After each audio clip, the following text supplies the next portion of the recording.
សម្រាប់បងប្អូនដែលប្រើប្រាស់កុំព្យូទ័រពីរផ្សេងគ្នាគឺដូចជា macOS ហើយនិង Windows ហើយបងប្អូនចង់ផ្ទេរឯកសារទៅវិញទៅមកដោយមិនបាច់ប្រើដោត USB ឬក៏ Flash អញ្ចឹងយើងមានវិធីគឺ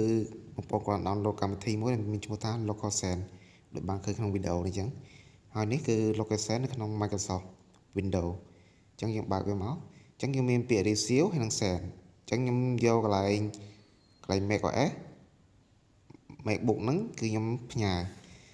ចំពោះនៅលើ Windows គឺខ្ញុំ receive ទទួលអញ្ចឹងឧទាហរណ៍ខ្ញុំផ្ញើឯកសារមួយចុះអញ្ចឹងខ្ញុំផ្ញើឯកសារមួយដែលជា file AI file ELAS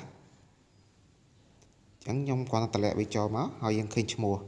Microsoft Surface ដែលឈ្មោះខាងកុំព្យូទ័រមួយទៀតអញ្ចឹងយើងគ្រាន់ចុចលើវាមកហើយមកខាងទៀតគឺអាចទទួលបានហើយអញ្ចឹងយើងគ្រាន់ចុច accept មកគឺវានឹងទទួល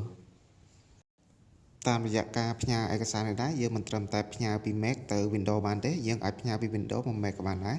ឬក៏ពី Mac ទៅ Android ទៅ iPhone ឬក៏ពី Windows ទៅ Android ទៅ iPhone ក៏បានដែរដោយយើងគ្រាន់តែ download កម្មវិធី LocalSend នៅលើទូរស័ព្ទគឺយើងអាចផ្ញើបានគ្រប់ទាំងអស់ឥឡូវវាកំពុងធ្វើការផ្ញើហើយ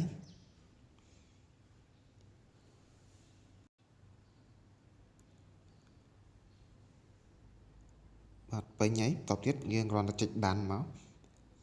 ហើយមកខាងទៀតយើងចុចដានដើម្បីទទួលហើយ